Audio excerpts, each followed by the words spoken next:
Hi, I'm Mark Hussey. I'm one of the co-founders and co-partners of Faux Pop Media.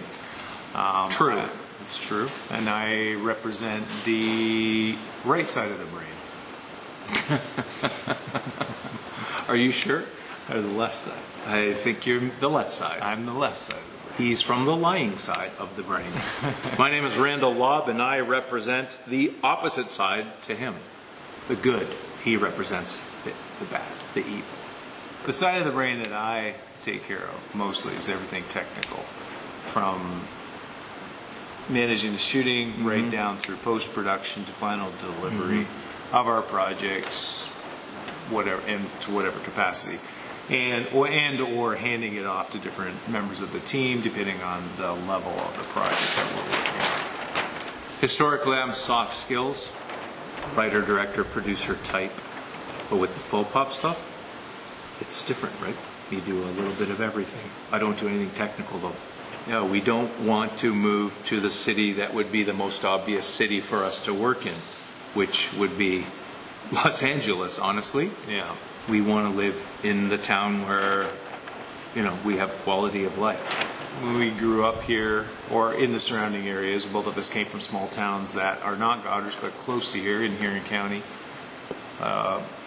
And there's just something about the way of life here and the quietness of it. And the reality is we get to visit all those places. We get to go to all those places and enjoy the traveling. But it's great to come back to the quietness, the solitude, that nice breeze that's blowing right now. Do you hear traffic? No. Yeah, logistically, that kind of stuff. We couldn't afford a place like this. That's either. true, yeah. We couldn't afford the lifestyle that we have and to be able to live the way we live, which isn't to say that we spend a lot of money on lifestyle, but simple things like having a facility like this. It's not sustainable in the city. Yeah, we'd never be able to afford the overhead, in the city for this kind of thing. And the reality is we just made that choice, like Rand said. And the infrastructure is here for us to do the things that we have to do. If we didn't have high-speed internet and we couldn't communicate with LA or England and the places we have to get files to quickly, if we didn't have that infrastructure, we probably would actually have to rethink some of the things we're saying. We wouldn't want that to be the case, but because we have that infrastructure, we're able to work here. We can be digital nomads in a way. Yeah. The main services that we can offer to anybody right now, if they came in our door, would be anything that's multimedia. So right from marketing, social media marketing, right from graphic design through website, through, I need a video on my website. You can do we need a podcast, a regular podcast rate, either audio or video. We do recording services out of here, so we have bands that record records. Live streaming. And live streaming is a big thing that we've been doing a lot of. So, for example, we did the salt mine competition last year, which was a huge undertaking, but we were able to locally pull that off to the surprise of the higher-ups who hired us because they couldn't believe that it could even be done at the level we do. So while that was happening, we were shooting a high-end documentary, other of us in Los Angeles at the exact same time. So we do documentary materials.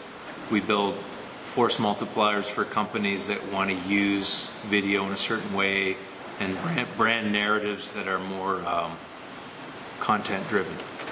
We would do this if we weren't successful. In fact, we do. Yeah. And we aren't, particularly sometimes. Yeah. Like when there's jobs that you have to do that you just can't help it, you just do it.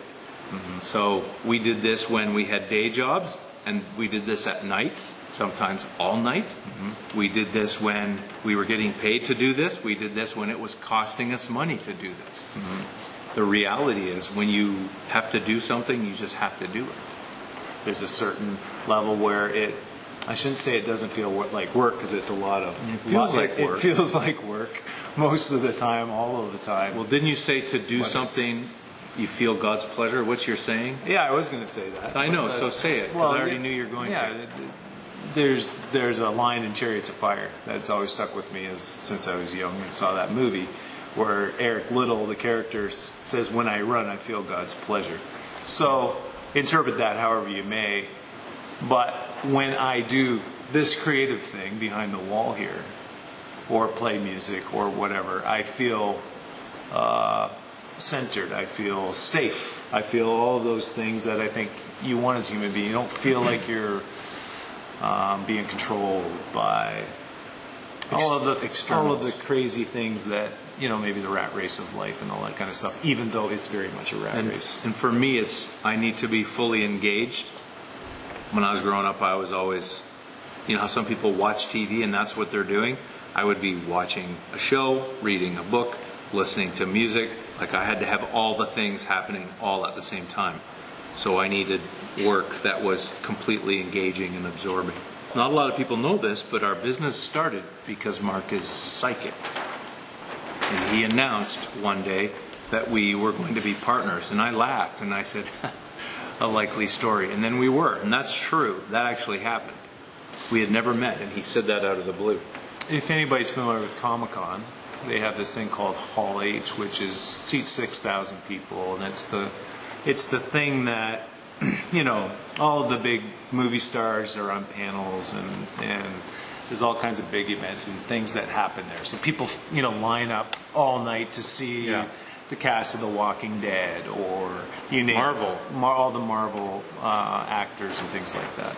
So, you know, we did a movie for Paramount a few years ago, and we were watching the Paramount panel, and which we didn't get let in, remember? No, we had to sneak in like we do.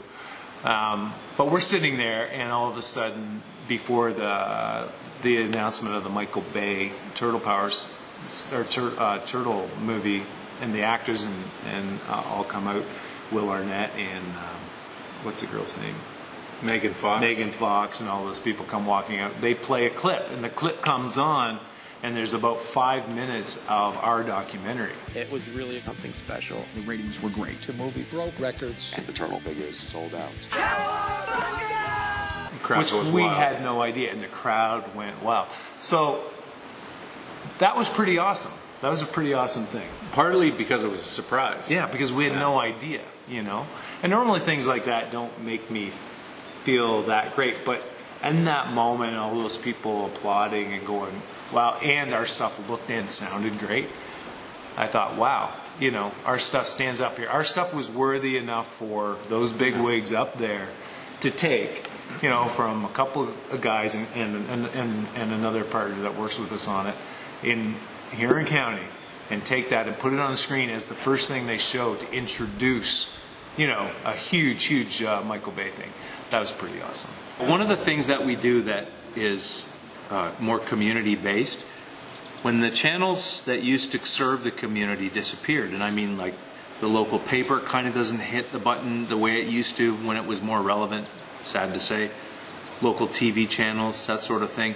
Even local internet isn't really, when I say local internet, I mean a platform that's serving the local community. People tend to get their news a slightly different way now. It's more spread across all kinds of different media.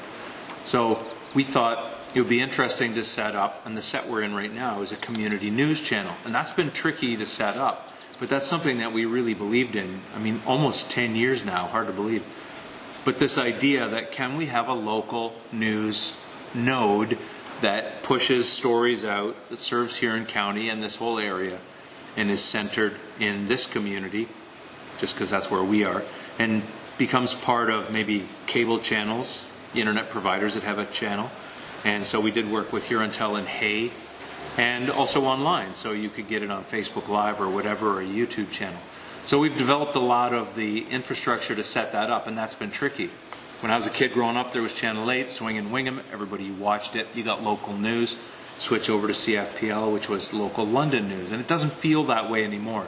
So a lot of communities that are like ours, that are off the beaten path, if the beaten path is a big city like Toronto, they're not served very well by media. So we've tried to create something that approximates that, and is very difficult. And we've kind of been doing it in a patchwork way. But it's something that, if you're going to talk about how a company like ours would try and be responsible to the area where they live, that's something that would come to mind. And that's the way that you should find a company like, or an organization like Community Futures could help us build something like that and develop it in a more governmental aided way, as opposed to trying to build it on the backs of businesses through advertising, which is tricky these days at the best of times.